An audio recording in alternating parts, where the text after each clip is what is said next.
How to link TikTok to Facebook. Hello everyone, this is Max. Welcome back to another tutorial video. So let's start without wasting any time. Also make sure to watch this video till the end. First of all, open up your Play Store. Now at the bottom right corner, tap on the source icon. Now simply tap on the source bar and type TikTok. Now click on search. Now tap on TikTok and make sure to update to the latest version. Now tap on update. Now wait for some time. Also make sure to subscribe our channel and hit the bell icon.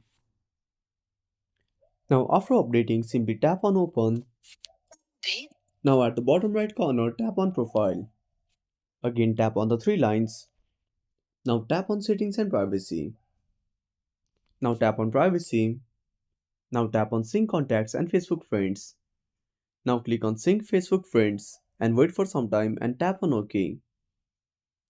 Now wait for the screen to load. Now give your permission to the Facebook. Now click on continue.